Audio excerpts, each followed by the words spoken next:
Hello and welcome everyone to Stepping into Sovereignty, Activating the Fierce Love of the Sacred Feminine, where wisdom keepers from all over the globe are summoning up the courage to take decisive and loving action to create the future we desire. I'm your host, Kathy Forrest, founder of Celestial Forest Institute, and I'm here today with my dear friend, Dionne Ruff-Sloan. Dionne, it is such a pleasure to have you today. It's great to be here. And Dionne is an elemental wisdom mentor and oracle reader. She's here to help you learn to trust your inner wisdom and kick your insecurities to the curb. She engages creativity, spirituality, and productivity to help you live your best life at any age. Dionne is amazing at deep listening, reframing limiting beliefs, and guiding you to clarity. She's deeply committed to doing her soul work so that she can serve not only herself, but others too. Dionne, such a pleasure to have you, and I am delighted and excited about your topic, Sacred Rage, honoring it and working with it. So please, please, please dive right in. What is Sacred Rage? So I actually want to start with a little bit of a story, because that piece about sacred rage, I was actually really unaware of it until very, very recently, like within the last 3-4 months, because we are living in this time of the pandemic, and the pandemic has offered us this gift of slowing down to really look at all of the systems and structures that are no longer serving us. Mm-hmm. And when George Floyd called out for his mother, something within me broke. Something that was holding me back broke. And I had such a full-bodied anger that I couldn't do anything about. And I remember, Kathy, shortly after we had talked about that, and I said, I wish I could stop being so angry. I wish I could stop being so angry.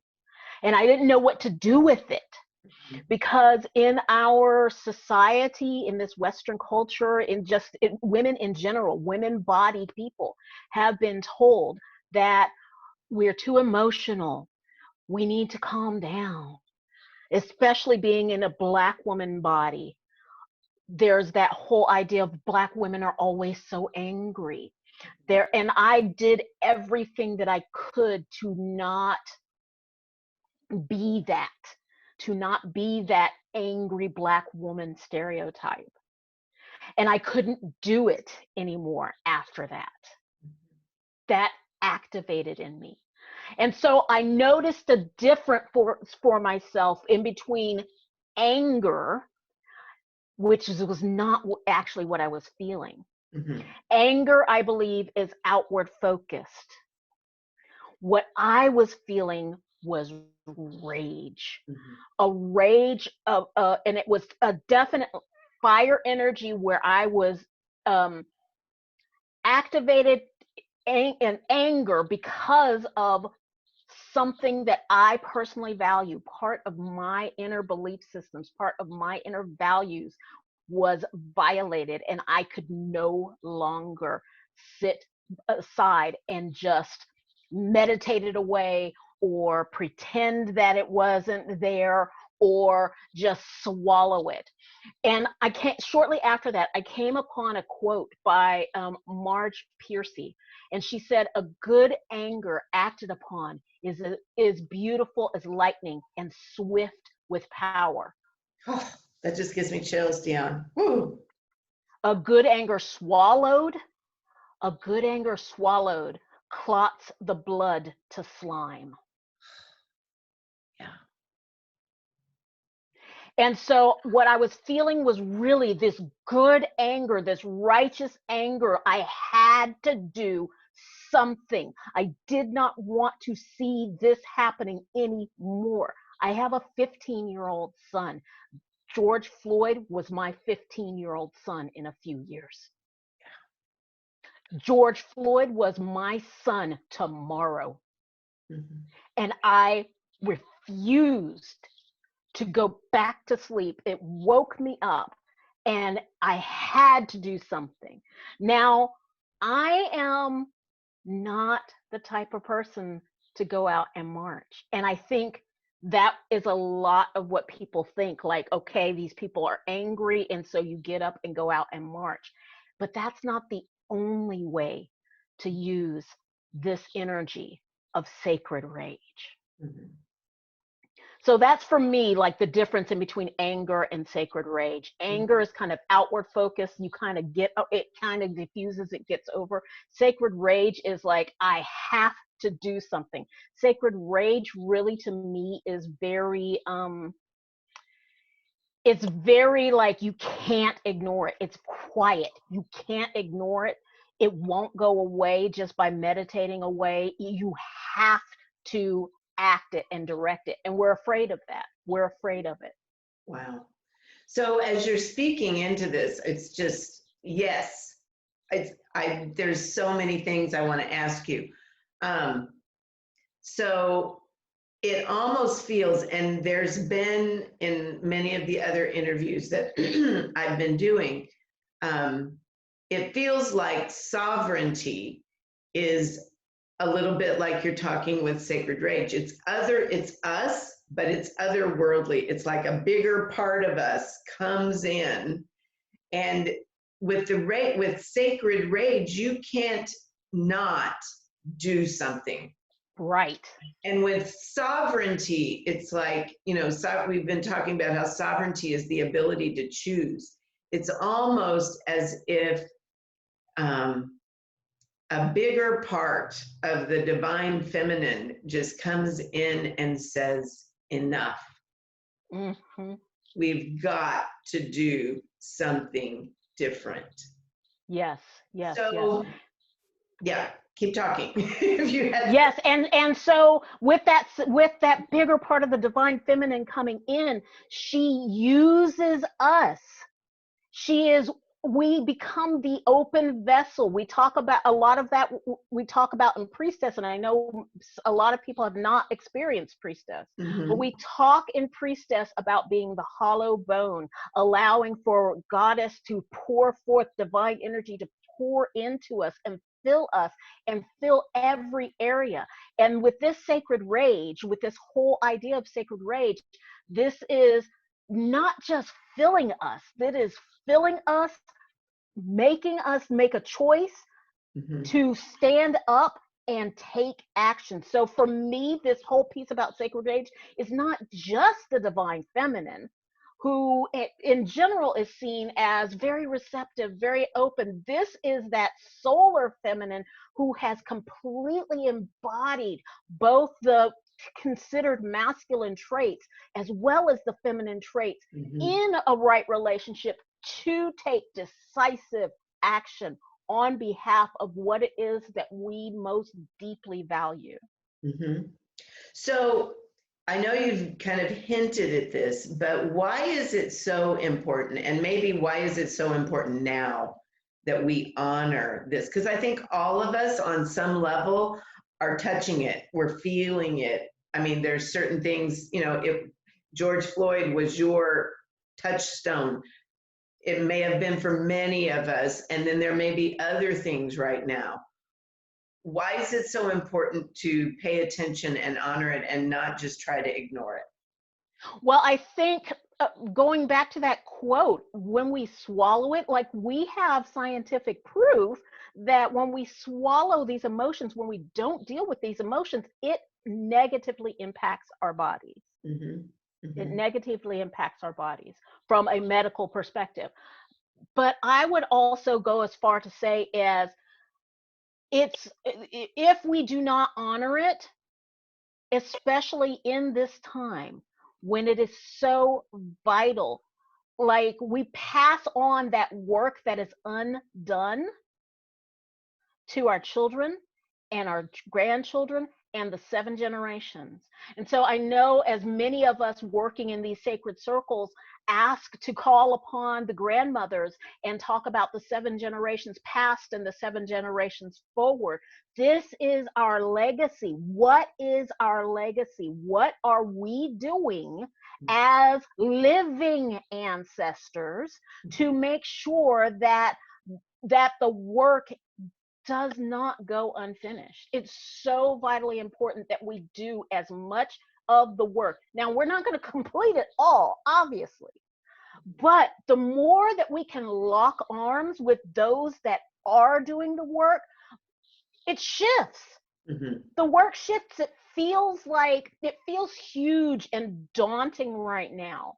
But it's like, I feel we're at a point where we're at the tipping point, where if enough of us move to that other side of the seesaw, where we're moving closer to the right use of power, moving closer to honoring Mother Nature and working with the land instead of thinking of the land as something that we can just rob, working with animals, working with people, locking arms to change these systems and structures of injustice that no longer serve anybody. They didn't really serve to begin with, but they really don't serve anybody now.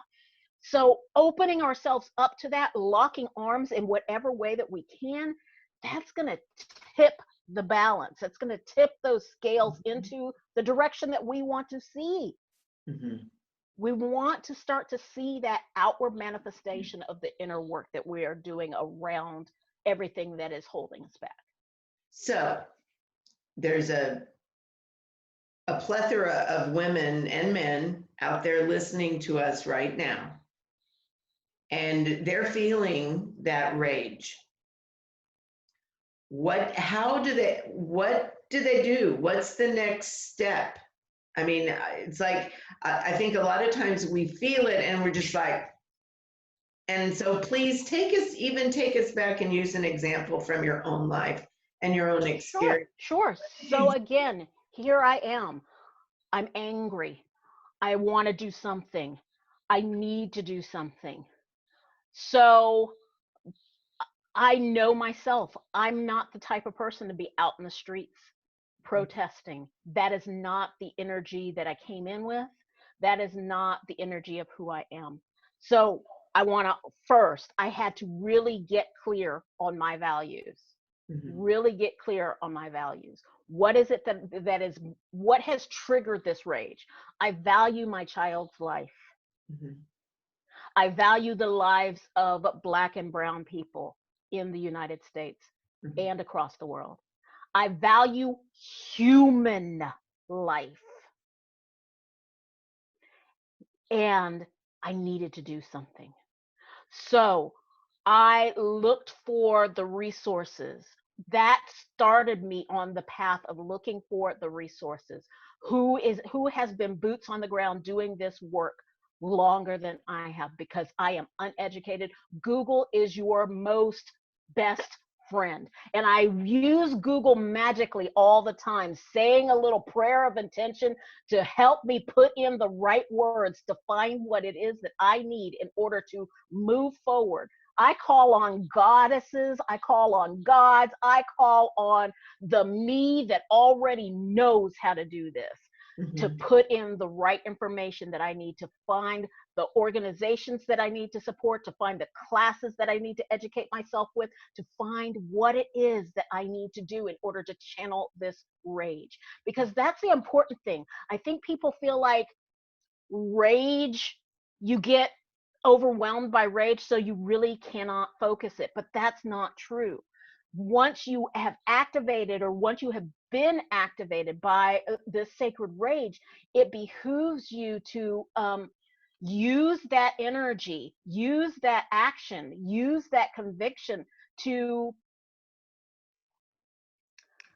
get yourself moving. It's just like cooking. If you rage is like the fire up on 11. It's gonna burn everything. It's gonna burn everything. But you only turn up a fire to get it started. Then you move. If you know how to cook, you know how to do this. You turn it down. You have Right. learned to listen to it like, oh, that sounds almost done. Mm-hmm. Right? You learn to use all of your senses in cooking. Oh, this smells done. When the food starts cooking, it starts to smell up the entire house. And Mm-hmm. okay, also have learned that by the time you smell it burning, it's already too late. Right. It's already burnt. Right. So really being mindful, and that's important for our bodies as well, because yes, the sacred rage turns us up, gets us activated, just like we turn up that fire to get things started cooking. But left up, it will burn us from the inside out. It will burn us from the inside out.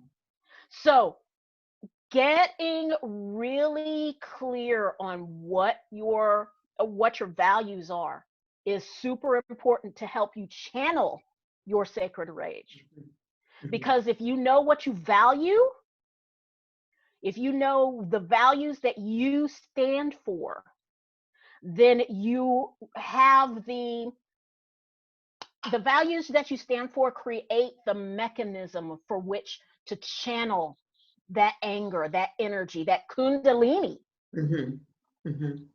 Wow. into a place that it will be most useful.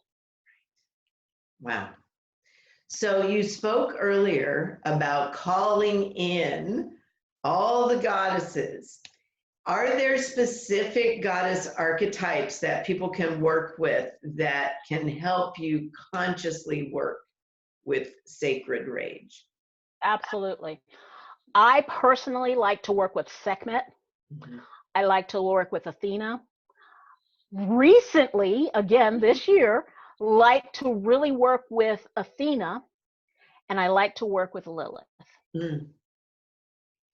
Cool. Now, it would seem obvious to work with Durga or Kali, but I shy away from working with those goddesses because they still have an unbroken living practice. Mm-hmm. And so I would not want to do anything that is not in alignment with the way that she is honored culturally. But Sekhmet, Athena, Artemis, Lilith, I feel like those goddesses have the juice, have Mm-hmm. the modern juice to Mm-hmm. get us going in the way that we need to go. Beautiful. Beautiful. Is there any kind of suggestions you give to people about working with those archetypes? Yeah, absolutely. I like to come from a more modern perspective on these goddesses. Yes, absolutely, looking at their stories, looking at what the information is about them, but what is the underlying more modern take? For example, Artemis is the goddess of goal setting and goal getting. She, with her bow and arrow, you have to be focused. You have to bring your sight into that line, that really fine line of sight. Mm-hmm. Well, when you target your anger in a fine line of sight and you hit your target. Mm-hmm. So in working with Athena, it's like helping to keep my unwavering thoughts and feelings focused on what it is that I'm wanting to accomplish. I'm wanting to accomplish the change in this lifetime. Who can I aim this at? Mm-hmm. Who, starting locally, going all the way up. Wow. Looking at Athena, I feel like Athena has that overview perspective. She has the whole map of the battlefield laid out. And so asking her to help me look at the wider perspective. How can I widen my focus? And also, how can I bring my focus down? So she looks at the macro to help me look at the micro. Mm-hmm. Mm-hmm. Beautiful. And then Lilith working with my power, standing in my power. Again, that sovereignty. I love the story of how she refused to lay under Adam because she felt like they were equal partners. And I just think, that's a very against what the Christian religion was considering healthy sexuality, and how much more enjoyable is healthy sexuality when you can explore different things with somebody who wants to be with you. Mhm. But in order for somebody to want to be with you, in order for you to stand in your power and your passion, you have to know yourself. So Lilith, I feel like, invites us to really get clear on knowing ourselves, knowing what we stand for. And then Sekhmet, really channeling that anger and that rage, but in a way she reminds us that we don't want to burn everybody that we come across with our anger and rage. Right. Because one of her stories is that they had to make milk and take some milk and turn it red so that she would think that she was drinking human blood. Mm-hmm. We don't want that. We don't want to get to the point where we're sacrificing everybody. Right. And after she drank that blood, then she calmed down. Right. So, Yeah. so we really test to, as a reminder that we're not trying to burn everybody. And that goes for our enemies, quote unquote, as well. Mhm. We're not trying to burn anybody here. Mhm. We're trying to direct the energy in the way that we need it to be in order for us as humans to have our next evolution. Right. And there's so much resistance to that right now. There's so much resistance to evolving. We've always done it this way. Oh, why are you complaining? This is all, oh, you're too loud, you're too noisy, you're too this. Oh, why are they doing it this way? Well, look deeper. Right. It's time. It is so time. It's time. It's time. So if there was something that you want to share with everyone, like last thoughts, that if you could leave all of us, I know one of the pieces that is really loud for me right now from this conversation is that I think a lot of times we've been so, just like you said earlier, so conditioned that anger is wrong, rage is wrong, bad, don't act on it. But it almost sounds to me like if we can see it for the beauty it is, it's a catalyst to get us to move. Yes. So, what would you share with everyone?